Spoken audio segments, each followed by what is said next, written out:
Hello everyone, welcome to my Batman Arkham Knight, Knightmare difficulty, no damage walkthrough.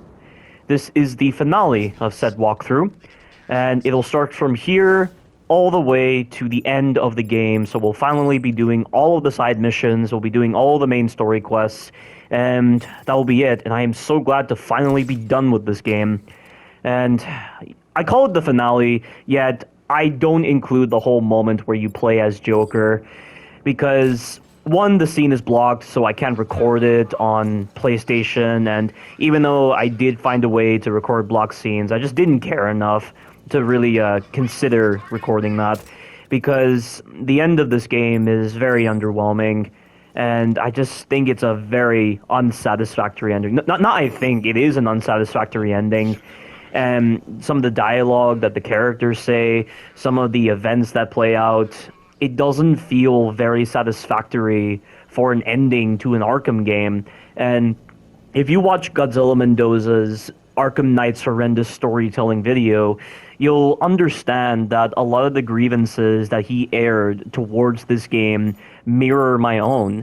And we both share very similar thoughts on the ending of Batman Arkham Knight. And originally, when I first played the game, I liked the ending, not really understanding how bad it is and just the objective flaws with it. And now that I've gotten to the point where I understand those flaws, just going through that ending sequence as Joker, it doesn't feel very satisfactory. It feels very boring and downright tedious.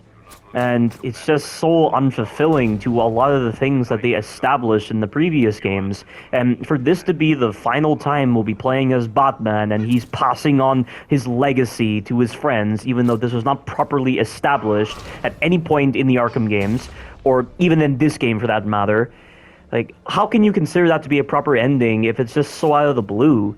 And then Gotham remains exactly the same. Gordon's like, who will be left to protect Gotham? I mean, you have Nightwing, you have Robin, you have Oracle, you have other characters like Azrael, if you made him an ally, and you have the GCPD. You know, it reminds me of that whole scene from Spider-Man 3, the movie. I remember there was a scene where Eddie Brock framed Spider-Man, the black suit Spider-Man, for a robbery, because of the fact that he smashed his camera when he was trying to chase Sandman. And when Peter is among the masses and he's just walking the streets, he hears about this slandering of Spider-Man's name, and some random civilian is like, you know, I have a daughter who looks up to Spider-Man. Who's she going to look up to now? And it's like, she should be looking up to you, dude. You're her father. And it's pretty much what I felt when I heard Gordon say that whole line of, without Batman, who will be left to protect Gotham? And it is really cheesy and downright comedic when you consider it from that context. Oh, and by the way, something I actually figured out near the end of this game. So, you know the special combo Batclaw Slam where you hold L2 and triangle to do that very special animation when you have the golden multiplier?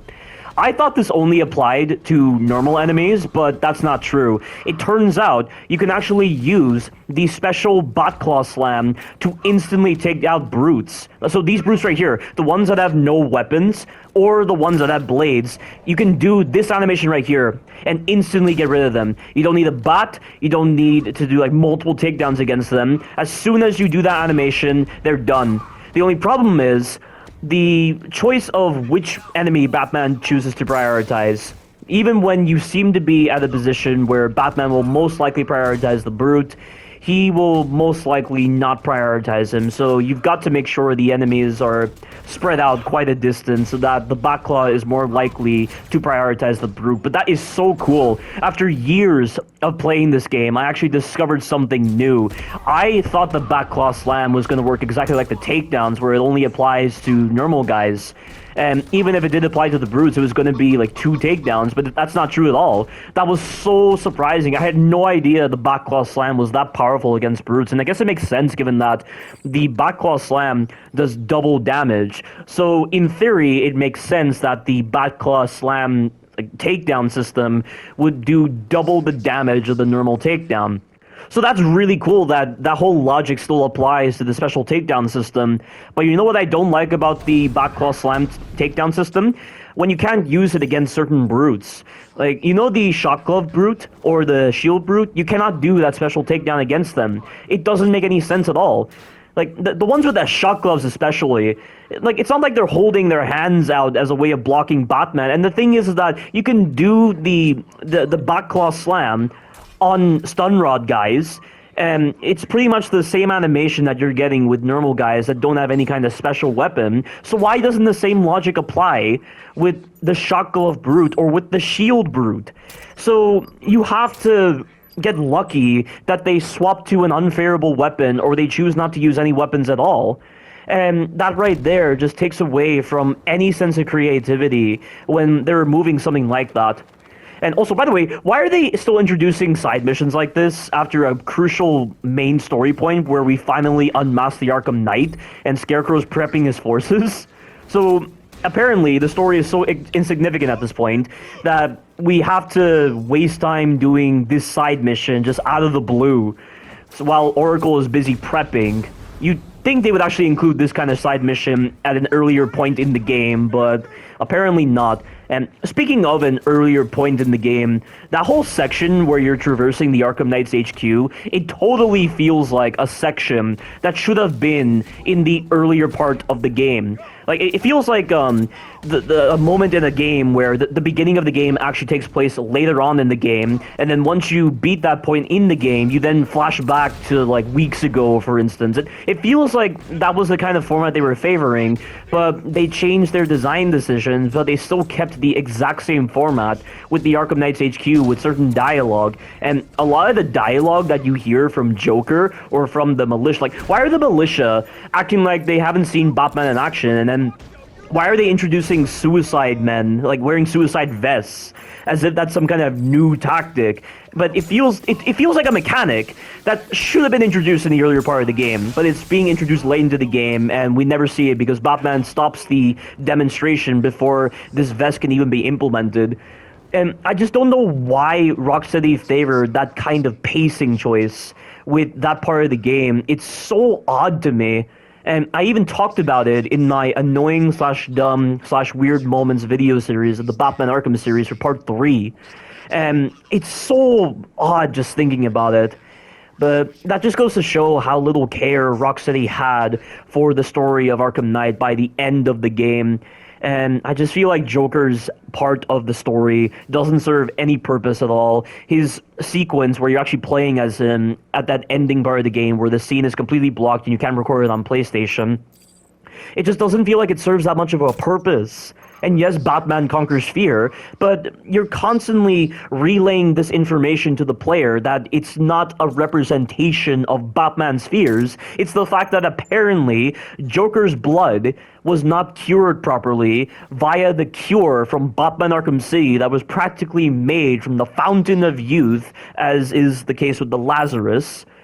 And it's like it completely destroys the meaning of that whole ending part of the game when Batman finally conquers Joker and he actually conquers fear. So he conquers two separate things, not just fear, and it leads to so much confusion. And then when you hear all the stuff from Gordon and, you know, like, why is it that Batman is acting like Gordon has been around the full entire game when we don't even see him throughout, like, 99% of the game?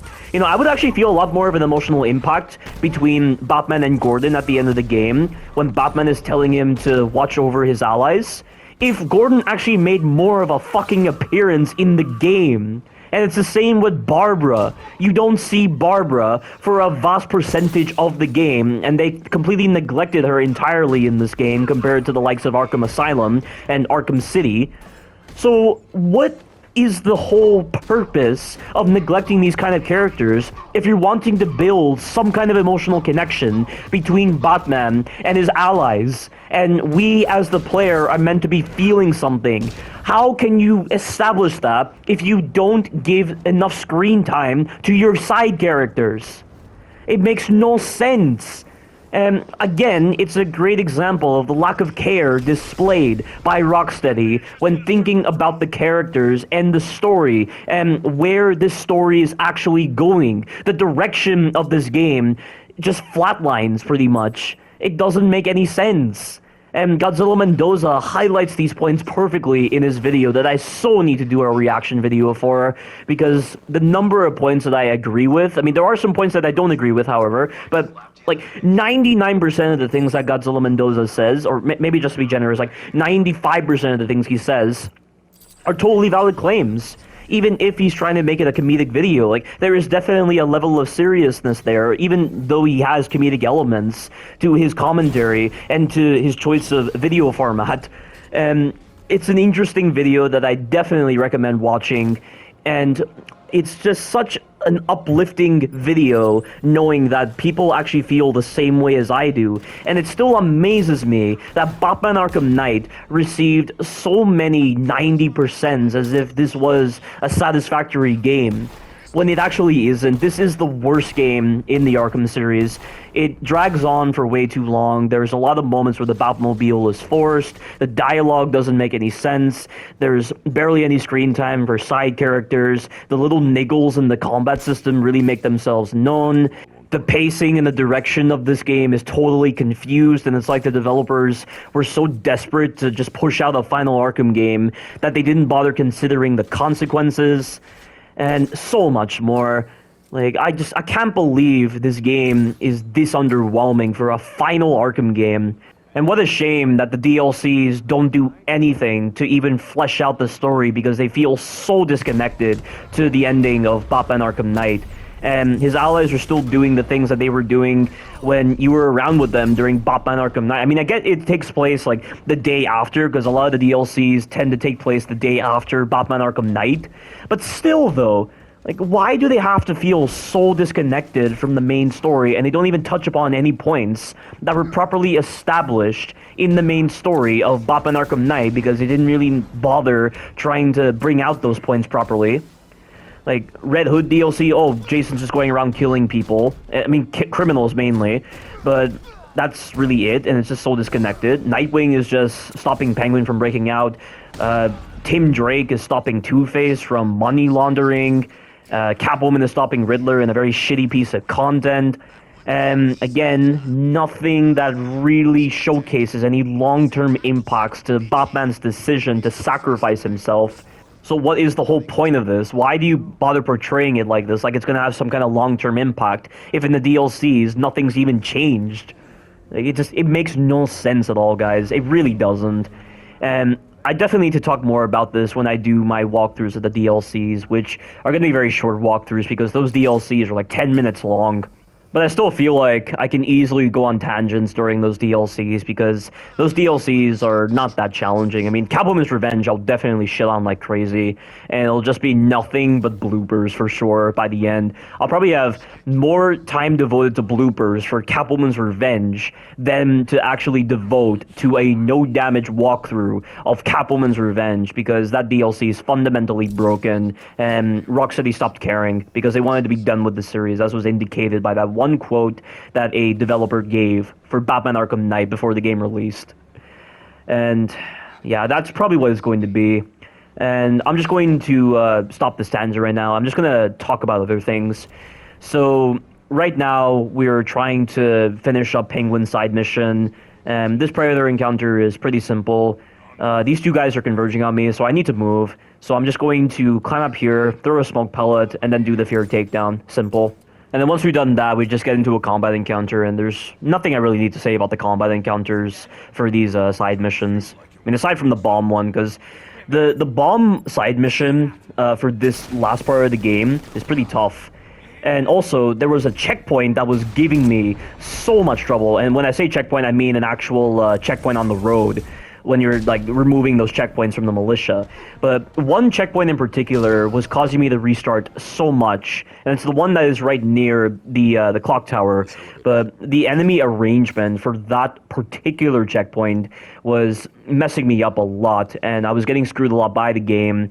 And it was during that checkpoint encounter where I discovered the ability to do the special backclaw slam in order to incapacitate the militia brute, which was cool, but it still didn't change the fact that that encounter was giving me a lot of trouble because I felt like my options were limited because of the number of enemies I was dealing with, like the number of different enemy types. And like the amount of times Batman would prioritize the wrong guy, the amount of times my gadget would mess up, and also I was encountering an issue that I haven't spoken about. So there's this whole system in the combat of Batman Arkham Knight where whenever enemies are trying to shoot at you, the camera will pirouette and will actually lock on to the guy that is trying to shoot at you. And it sounds like a cool idea, but it is actually detrimental to the actual flow of gameplay. Because the amount of times I am trying to prioritize a guy, and I move the left analog stick towards the guy and I press square, or I'm trying to do a cape stun, or I'm in the middle of a beatdown animation, and the camera spins in the opposite direction, and Batman just hits thin air, and I end up losing my combo, and because I lost my combo, I'm not able to go at a longer range, so I end up getting hit. Like, it's such a frustrating mechanic, and I was hoping it would be an option you could turn off, because you have the ability to disable that mechanic in the Predator encounters, but not in the combat encounters. And one thing that I actually noticed when I disabled that whole option for the Predator awareness is when you disable it, you actually get additional XP when you do Predator encounters with that feature turned off. So I noticed when I did a Watchtower, and it was a Predator encounter, because I had the feature turned off, I got an additional 100 XP for doing that Predator encounter without that mechanic, which I don't know why the game doesn't tell you this, and it really doesn't feel like that substantial of a mechanic, though, because the only time that mechanic will ever come into play is if you get spotted. But if you're doing the Predator encounters correctly and you understand the paths, you'll never get spotted. So I guess in a sense, it's pretty easy to get free XP from just learning the Predator encounters and finding that scripted path that allows you to deal with the enemies. But yeah, that's all I have to say about that. But that checkpoint definitely messed me up, and there are a couple of bloopers related to that particular checkpoint. And I ended up doing all the watchtowers. The watchtowers weren't a problem. One of the bombs gave me a lot of trouble. There's one that takes place in the canals, and that fight is tough because the enemies spawn like crazy, and there are so many different enemy types coming for you. You're practically moving around like crazy, just using dodge whenever you can, and you're having to hide in those pipes in order to like funnel the enemies towards you or prevent other enemies from swarming you. Yeah, it is a grueling encounter, but it was fun when I actually finished it, and I don't think it's poorly designed, although there was a moment, a really stupid moment, where I took damage from nothing. I got hit by some invisible projectile. There wasn't any line on me indicating an enemy was firing at me. I just took damage for no reason, and I had to restart because of that. But right now, we are doing the main story, so we're doing the GCPD assault part of the main story, and it's easy. And it's easy because it's well designed. That is the main distinction. You gotta realize there is a fine line between calling something easy for the sake of calling it easy and calling something easy because it's well designed. And even if it's easy, if it's well designed, you have to always support that whole notion.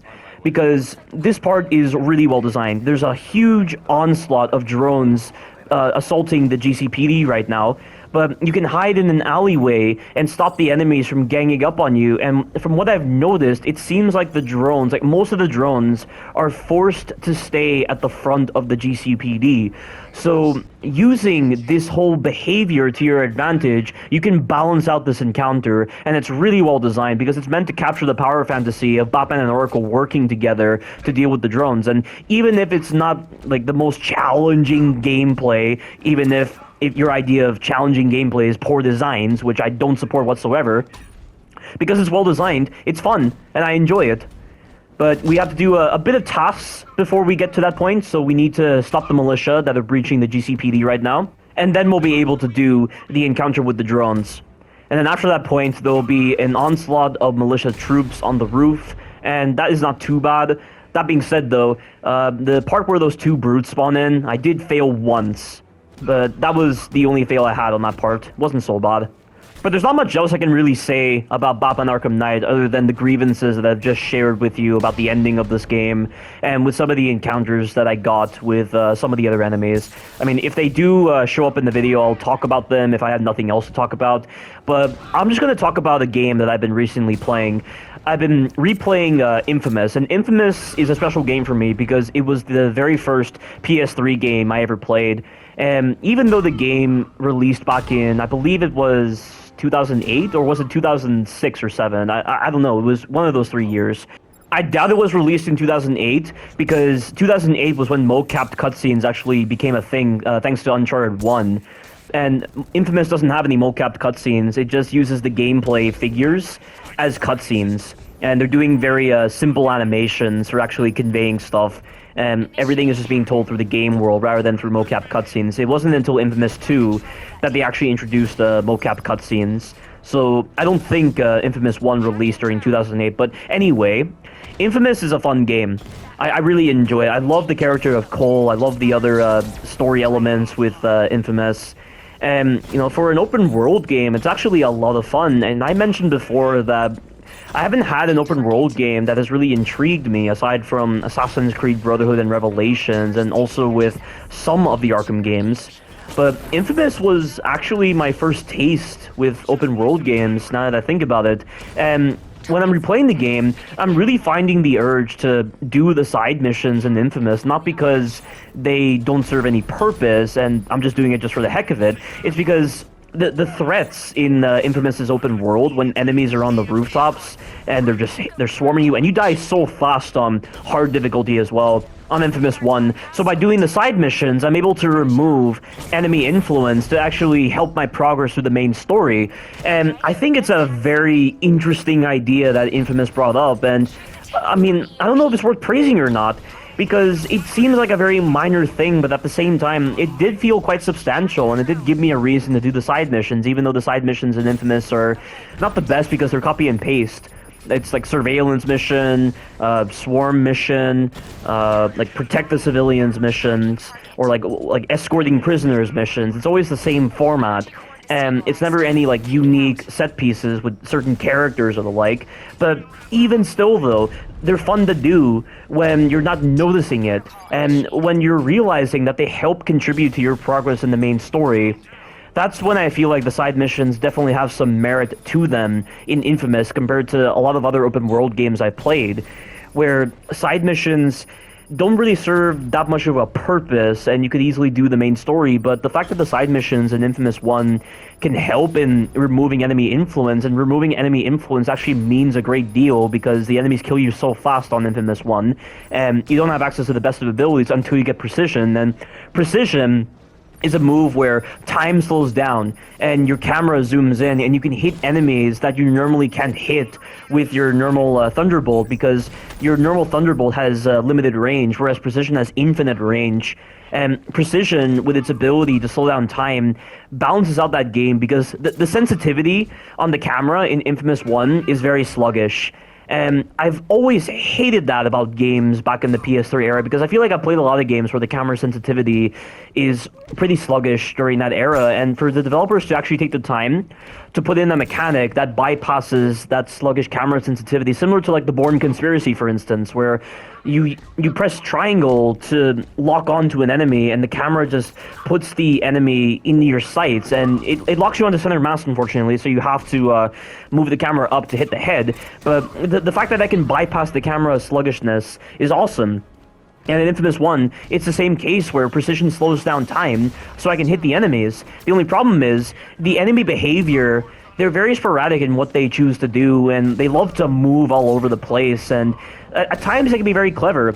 Like, for instance, when you have enemies in watchtowers and you're on the street and you're trying to shoot at them, they have this tendency to back up to a position where you can't see them, and they seem to do it every single time I'm aiming at them. I don't know if this is some kind of special AI program that they put in with that game, but it's very clever, but at the same time very, very frustrating and really annoying, because it drags out the encounter. But it's clever. I mean, that's the whole point. It's meant to be annoying. It's meant to be a nuisance. And even with precision, they're too fast for me to actually like get the drop on them. So if the game forces me to close in on them, and I have to clear out the threats on the streets before I can close in on them. And it's pretty clever that the game does that. And Infamous isn't the most challenging game, but it can be challenging when it wants to be, when the enemies are arranged in a way to mess you up, and you're dealing with onslaughts of enemies. And I remember there are some protection missions as well in Infamous that are grueling. Like, I just did a mission recently where Trish is tasking you to protect this medical crate that has a bunch of supplies, and the Reapers are closing in on that crate. And I had moments where the game would teleport me right near the military crate whenever I got to a certain checkpoint. And also, there would be so many enemies coming right towards the crate that it'd be very hard to isolate them. And one problem that I do have with the Reapers in Infamous 1 is the model on their heads. Their heads are so tiny in relation to their body, and it doesn't match the exact same proportion as the head size in relation to the body in real life. And because of how small their heads are, it makes it very hard for precision to be very useful, because at times it looks like I'll hit the head, and I just don't hit the head. And then there are times where it looks like I shouldn't be able to hit the head, but then I get the headshot somehow. And also, the Reaper conduits are the most dangerous conduit variant by far. I have never been so rarely screwed by a special enemy type in any other game like with the Reaper conduits. Not only do they have the ability to teleport all over the place, and not only do they have the ability to take a beating from your normal lightning bolts before they go down, but they also have the ability to do this guided shockwave attack that can also go through walls. I don't think it can transition from changes in elevation, but I find it very hard to react to that move, because even when it looks like I should be able to just sidestep it, it does a turn that just catches me off guard. And because I get put into a knockdown animation, it gives the Reapers plenty of time to actually shoot me. And without damage reduction upgrades, you are going to die so fast in Infamous. It's insane just how much the game really encourages you to slot into the upgrades because of how grueling it can be without the upgrades. And also because the upgrades can definitely help in fleshing out the gameplay, making the gameplay look a lot more creative and not so rigid.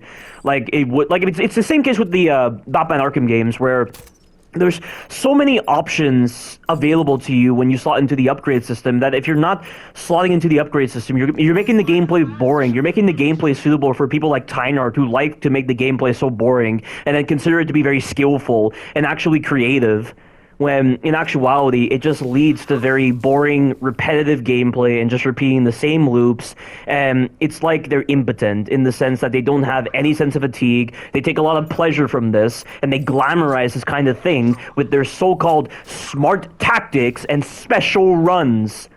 And I can't get Tyler out of my head because of that comment he left on my channel. And the fact that any normal human being could voice those kind of thoughts towards a game just doesn't sit right with me. And the guy's just loopy in his head. That's what it feels like to me. But anyway, you're just completely ignoring that. Infamous's upgrades are definitely needed to make the gameplay a lot more fleshed out, and they also help in balancing out the gameplay, because there are some unbalanced things to Infamous, and there are some poor designs as well, so the upgrades can help in limiting the impact of these poor designs, and that's why the upgrades are definitely helpful. But you know, with how grueling Infamous can be at times, I'm glad that's one great reason to slot into the upgrades, because the upgrades are definitely needed to make the game not so grueling. So it really feels like you're developing as a hero or a villain, although I always pick the side of the hero because being a villain is pure cowardice, and also Cole doesn't seem like the type to side with a bunch of freaks. He seems like the kind of person who'd want to be with the likes of Zeke or with any other normal human being. So I don't know why anyone would want to make Cole a villain when he's more badass as a hero, and also his good abilities are honestly better than his villain abilities. And also, like, you get a better challenge with good as well when you pick that side. And like a lot of the actions that take place in the cutscenes, they feel like they complement the whole idea of being a good individual. So the game does want you to, in a sense, remain a good person. And I'm so glad the choices don't have any impact on the main story aside from changes to certain cutscenes and the ending. But being a good person definitely feels like it's a more rewarding experience compared to being the villain, and also just makes a lot more sense based on a lot of the scenes that play out in the game. Like, why would you want to be a villain and then just have sex with Sasha, that freak, that person who's a sadomasochist, almost on the same levels as Tynard with his sadomasochistic beliefs, where he says, "Oh, I like to suffer," and that's exactly why I do these stupid runs. Yeah, why would I want to pick something that Tynard would most likely pick? That's why I would never want to do that. I mean, that wasn't the reason before, but that's definitely given me a new reason to not pick the villainous path for Infamous for sure.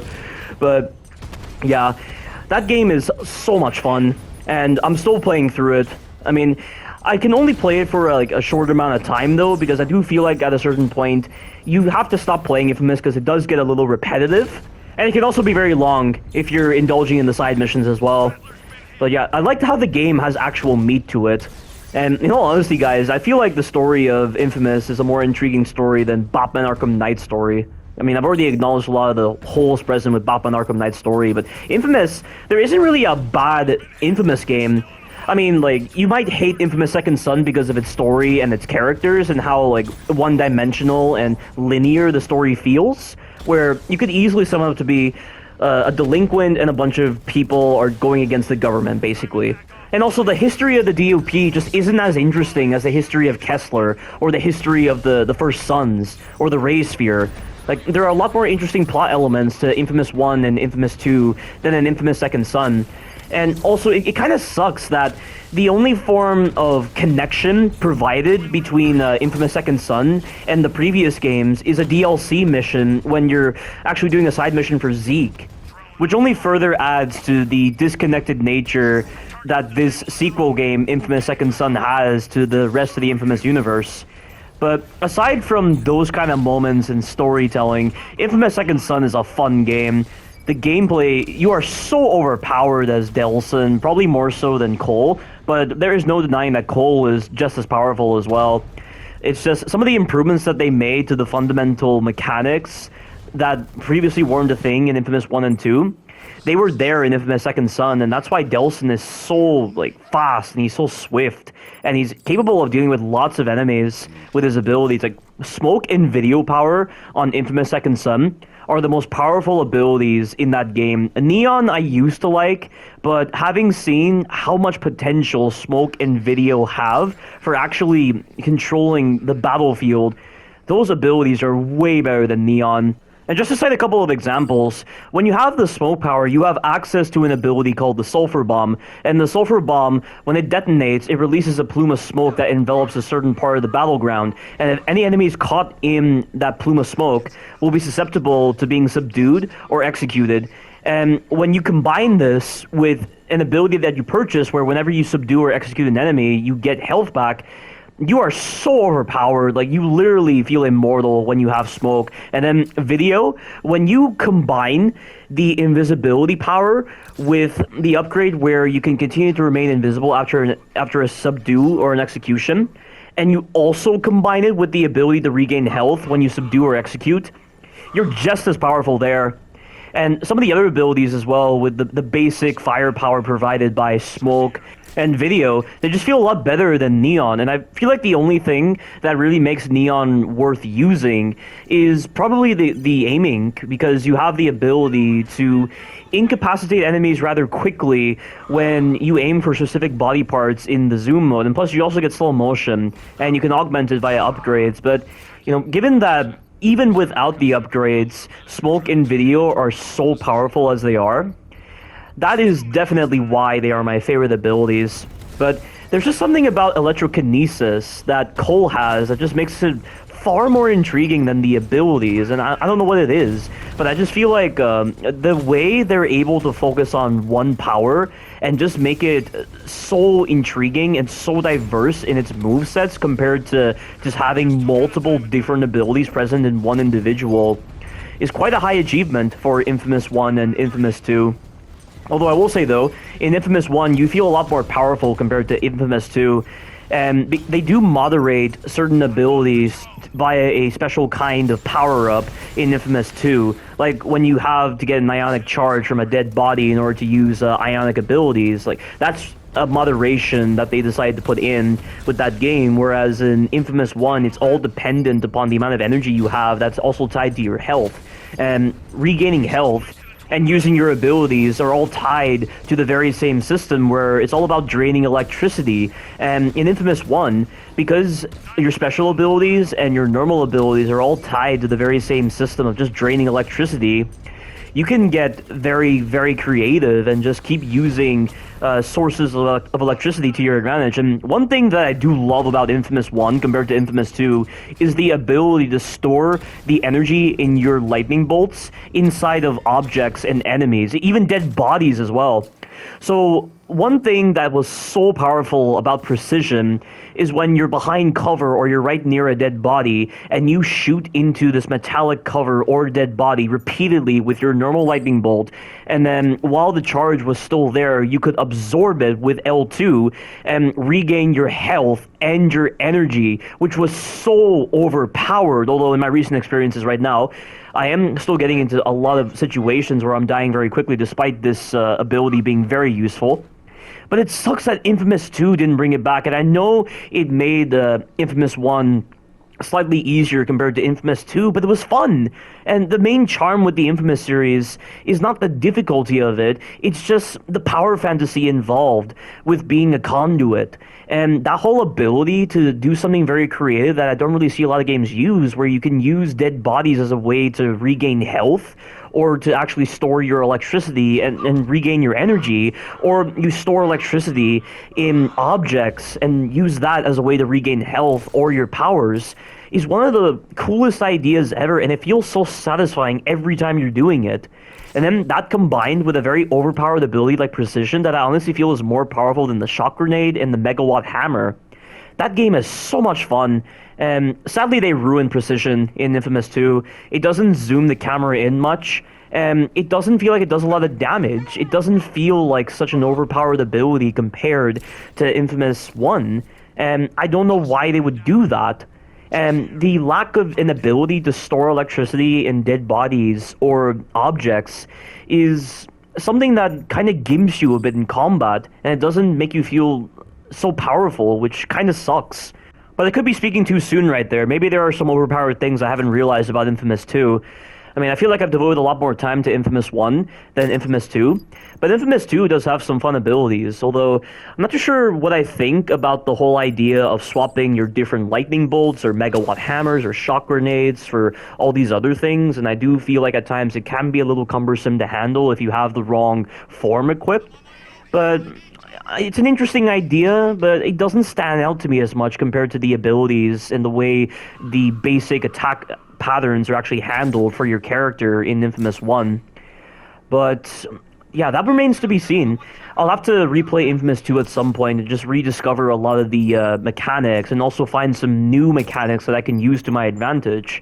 Because at the moment, I feel like Infamous 1 just really satisfies that power fantasy more so than Infamous 2. And I think that's all I'm going to say for this particular tangent on Infamous, but if you haven't played Infamous on PS3, or Infamous 2 on PS3, or Infamous Second Son on PS4 or PS5, you should definitely check out that series. And I think Laser Z even talked about Infamous when he was talking about the Batman Arkham series in his retrospective video. But he mentioned that Infamous was among the superhero gaming series that kickstarted this whole idea of being a superhero in a video game and actually playing in a world that complements the superhero fantasy. And the fact that Infamous is actually a part of that, and he's acknowledging it, really gives a lot of credit to that game. And that's really cool to know that the first game I played was a game that was among other game series that kickstarted the generation of superhero games. And yeah, that is awesome. But I'm going to stop right there. Right now, we're doing some side missions, and this is an interesting Watchtower encounter because you will never encounter this many minigunners in any other Predator section aside from this one. And what the game wants you to do, it seems, is it wants you to incapacitate the optic deflection armor enemies and the medics One medic you can take out with the Disruptor, the other one I recommend with the Silent Takedown. But I think what they were trying to go for with this Predator sequence is to make you use the voice synthesizer, because the voice synthesizer will allow you to take down these minigunners instantly if you use it correctly with other abilities. And obviously they want you to incapacitate the henchmen first before taking on the minigunners, because if you use the voice synthesizer too soon, Deathstroke will tell his henchmen to adapt to the voice synthesizer, so you'll lose your opportunity to do something creative against these guys. And it's hard to really use your normal abilities against the minigunners, because the only normal way you're going to be able to deal with the minigunners is if you're beating down on them, and it takes quite a while, and because you don't have a partner with you, you can't do the dual team takedown on these enemies, aside from Panessa Studios, which is an unrealized mechanic. And I don't know why they have this tendency of introducing these scenarios that you never get to experience more than once. I mean, Panessa Studios and that Predator encounter with Robin represented a significant change to the gameplay style for the Predator sequences, and they even introduced new mechanics, but you only get to use those mechanics once. Like, the ability to use this instant takedown animation for your partner 3 times, you only get to use it in Panessa Studios. And then the dual team takedown on the minigunners, you can only use it during that Predator encounter in the main story and nowhere else. And it's lost potential, if you ask me. And I know I mentioned before that I don't like the AI partner in Batman Arkham Knight, because I feel like they get in the way a lot in the combat, but in the Predator encounters, they could be kind of helpful, but they just haven't realized it at all, because I guess they gave up on the whole idea of co-op or any kind of Predator encounter with AI companions when, I'm guessing this game, a lot of decisions were made and they had to choose, and there was a lot of flip-flopping, and this is what we got. And I don't know how a game developer meeting works when they're discussing how to design scenarios, but I know they have a deadline to meet, but they could have done so much better with this game in terms of story, in terms of gameplay. I mean, the combat's definitely at its best, and the Predator stuff hasn't really changed much, and I do feel like some of the gadgets can be a little superfluous and not that game-changing and that innovative. I mean, I feel like it was better known from the jump between Batman Arkham Asylum to City, but between Batman Arkham City and Night, I don't really feel that much of a difference in the Predator scenarios, but the combat has definitely received a huge improvement. There is no denying that at all. The combat on this game is definitely the Batman Arkham combat at its best, even if there are those minor issues here and there, and you know, there are those cases where Batman is just placed in a combat scenario that isn't really befitting for the kind of combat system he's using. And then you have stuff like with Catwoman's Revenge, where they stopped caring about the combat system entirely, and they stopped comprehending their own design, so they instead opted for a combat scenario that doesn't fit the combat system at all, and Catwoman doesn't even have any of the advantages provided by the new additions to Batman Arkham Knight's combat system. So, yeah, that's pretty disappointing, but at least in the main game, you really notice how powerful you are in the combat, and a lot of the improvements that they've made. But, you know, when you do get into those enemy arrangements that really cause the combat to fall apart, and you're forced to limit yourself in combat, because doing anything else will most likely cause you to be hit by an enemy, or you'll end up messing up. And it's just that kind of scenario just really ruins the creative aspect of the combat. That's really where the combat can feel pretty bad. But yeah, I'm not going to deny that the combat on this game is definitely the Batman Arkham combat at its best. But everything else doesn't feel like a substantial improvement, if you ask me. Much like this. This is Deathstroke's boss fight. This unlocks after you beat all of the watchtowers, all of the checkpoints, and all of the bombs, and it's disappointing. Although, I'm not going to be disappointed by the whole event that plays out, where Batman actually knocks out Deathstroke. I mean, a lot of people hate that whole moment where Batman knocks out Deathstroke just instantly, but that's the most Batman thing ever. I mean, not really the most Batman thing ever. It's one of the most Batman things ever, but Batman is not the type of person to try to indulge in having fun with the villain, he tries to take down the villain as quickly as possible because he has other things to do. He doesn't have time to play around. That's part of being efficient as a superhero. That I have no problems with. But reusing this format that we just did with the Cloudburst boss fight, only this time you're not having to waste time with coolant lines and you're not having to waste time hitting the front of Deathstroke's tank. You can just hit any part of the tank and he just goes down quickly. And it's just a very underwhelming fight that is just reusing assets. I mean, this is like Yakuza Kiwami levels of reusing assets. I have no idea what the hell they were thinking with this kind of format for a boss fight against Deathstroke, but this is shit. This is literally shit. This side mission that you've been building towards by just taking out those watchtowers, the bombs, the checkpoints, this is all what it leads towards. A reused asset from the Cloudburst boss fight, and it's easier this time around. Like, I don't understand. I really don't understand. And just the amount of hate this part of the game receives, you will not believe the amount of people that just comment on Batman Arkham Videos' channel on this particular video, and they are airing their grievances towards this boss fight against Deathstroke, and how it is just a slap to the face of Batman Arkham Origins version of Deathstroke. I mean, the fight we got with Deathstroke in Batman Arkham Origins is a true fight against Deathstroke, but here it's just the reused asset with the Cloudburst boss fight. It's just, they looked at Origins, and they just said, screw Origins, we want to be the titular developer of the Arkham series, and through their arrogance and just the rushed development it feels with Batman Arkham Knight when it comes to actual content, this is what they're delivering? Are you fucking serious? Are you for real? Are you joking right now? Like, the only possible way you're going to design a boss fight like this is if you have a low budget, if you're literally reusing assets, if you ran out of time to actually design something unique with a set piece, and to save money, you're just reusing assets from a throwaway boss fight against the Arkham Knight in his Cloudburst tank. That's seriously insulting, and this is not how you want to conclude the Batman Arkham series with this kind of boss fight. You shouldn't be favoring this kind of format with your side missions, for crying out loud, Rocksteady. What the fuck is this? But again, I am not going to show any kind of criticism towards the way Batman knocks out Deathstroke, because that feels like a very Batman thing, but this is definitely worth a lot of criticism. This is definitely something worth shitting on. And after this point, we continue on with the main story, and there's no point even including the final part with Joker, like I've already mentioned. It's so bad. And it's not like it's worth putting in a walkthrough. I mean, there's no challenge to it. It's just like a cinematic moment.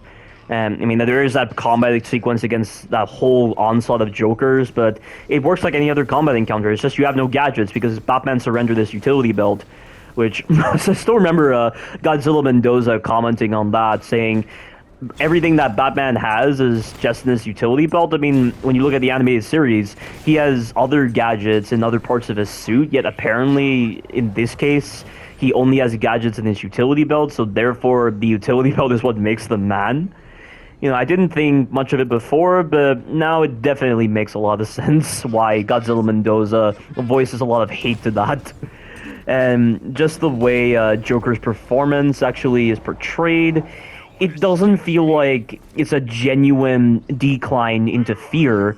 It just feels like it's out of nowhere, and I don't really see Joker's personality or Joker's decline to fear being expressed in the previous parts before he confronts the fake Batman at the end, and he's literally petrified. It just feels kind of out of nowhere, if you ask me. And you know, Kevin Conroy's performance when he says, "I am vengeance, I am the Knight, I am Batman," it doesn't have the same level of power as what it was in the Batman animated series. I mean, he raised his voice when he said, "I am Batman," but in Arkham Knight, he doesn't really express any inflection at certain points when he's saying, "I am vengeance, I am the Knight, I am Batman." So that really sucks that is the case, but we're at the end of the game, so I'm just going to talk about the bloopers right now. So right here, why did Batman prioritize that guy? And then this right here, Batman does the aerial attack when I'm trying to dodge, which is stupid. This right here, this is where the combat awareness mechanic screws me because the camera pirouetted and it messed with my movement, and so I ended up taking damage. And then this right here, Batman prioritized the wrong guy. I wanted to prioritize the Brute, but he prioritized this enemy. And now we have this where the combat awareness screws me again. So I'm trying to beat down on this guy, but the camera shifts and it affects my movement because I'm obviously moving the left analog stick in a certain direction. And so therefore, when the camera shifts, that happens. And Batman doesn't prioritize the right guy. I'm trying to stun the shield guy, but he stuns that guy for whatever reason. And then right here, for some reason, Batman was delayed in doing the critical beatdown, so I lost my combo. This right here, why did Batman prioritize the Brute? And then I end up taking damage because Batman is not going anywhere when he has no combo. And that right there, Batman could not do the back claw slam against that shield guy for whatever reason. And that was teleporting on the enemy's part right there. Batman prioritized the wrong guy right over here. And then for whatever reason, I take damage right here from nothing. I didn't see any kind of laser indicating that an enemy was firing. I just took damage out of nowhere. That is bullshit. Yeah, that is the end of my Batman Arkham Knight Knightmare difficulty no damage walkthrough. Stay tuned for the DLCs, which will also be the same format of no damage. Thank you all for watching, and you take care now.